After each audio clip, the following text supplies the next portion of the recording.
Hello, my name is Michael Frank, and I'll be presenting on why professional athletes are able to make so much money in our economy today.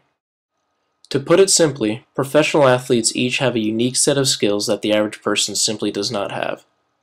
To franchise owners and general managers, these assets can be extremely valuable, and they are willing to pay large sums of money to have these players' rights. A simple supply and demand model can help to explain this. In relation to other professions, there's very limited. Here we have our simple supply and demand curve. We have the equilibrium point in the center of the screen at the intersection between the demand curve and the curve marked supply for other professions. This represents the average profession that we see in North America today and pretty much any other job besides that of a professional athlete. Our focus here is on athletes though, and this is represented by the leftward shift in the supply curve to the new curve marked supply of athletes. This shift has two effects on equilibrium. One effect is that there's a decrease in demand. This makes sense because professional athletes represent a very insignificant part of the labor force. The second, and most important effect, is the effect on wages. This leftward supply shift results in the wages being much higher than the average person, and this is our main focus.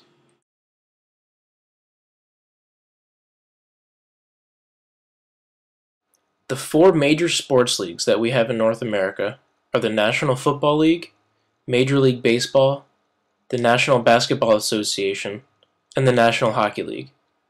Membership in these four leagues ranges from 30 to 32 teams. Each year, sports franchise owners accept the risk of losing tens of millions of dollars, which is why it's vital for them to put a good product on the field.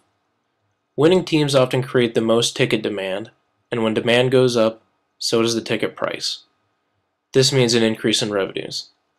This also means that general managers will sign big-name players, and this means spending money on these players. When there are certain positions available through free agency, and a number of teams are actively seeking players at that particular position, these teams will essentially enter into a bidding war for that player. This is obviously good news for the player from a financial perspective. Imagine if you were shopping for a certain product. Firms can compete with each other for your business by offering their product at a lower price. The opposite is true for athletes in this case, when they are often going to take the highest offer. Here we can compare the number of professional athletes employed in the four major North American sports leagues to the number of people employed in some other professions. The NFL has less than 1,700 active players on their rosters. Across 32 teams in the league, NFL players represent nearly 50% of professional athletes in America today.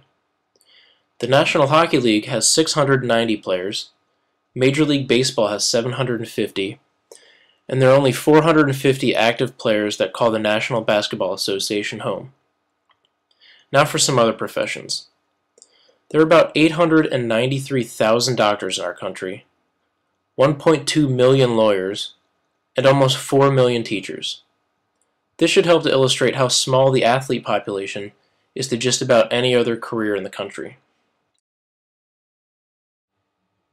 The NFL boasts the largest league revenues of the four major leagues, with $9 billion a year.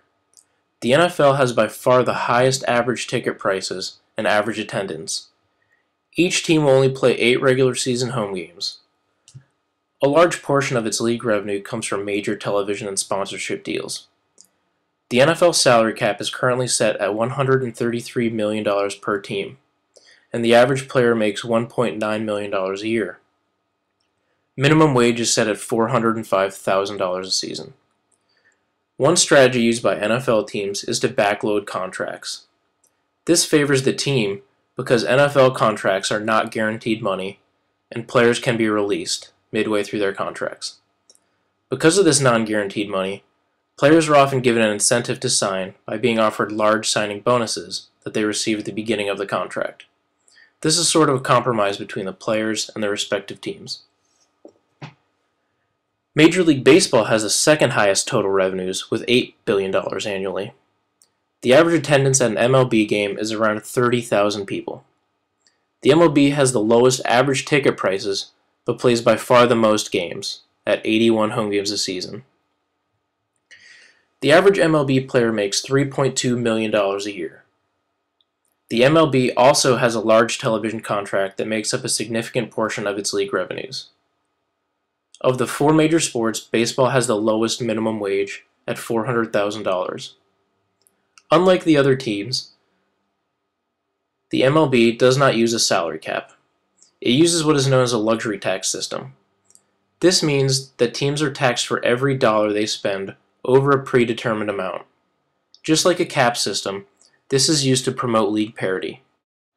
The National Basketball Association has the lowest average ticket prices, the lowest average attendance, and the lowest salary cap of the four major leagues. But because of its $5 billion in revenues and small roster sizes, NBA players have the highest average salaries out of any other athlete in North America at over $5.15 million a year, and a minimum wage of $457,000 a year. In the NBA, no individual player may earn more than 25% of total team salary, according to the standard contracts, but there are exceptions. In certain cases, when a especially talented player meets certain criteria, he is allowed to earn up to 30% of his team's total salary. The NHL has the lowest league revenues at only $3.7 billion a year. The average hockey player makes $2.4 million a year and has the highest league minimum wage at $500,000 a season. The current league salary cap is around $70 million, and no single player may earn over 20% of this. Just like in basketball, the salary cap is determined each year based off of the previous year's league revenue. The weighted average ticket price of professional sporting events in the U.S. is around $44.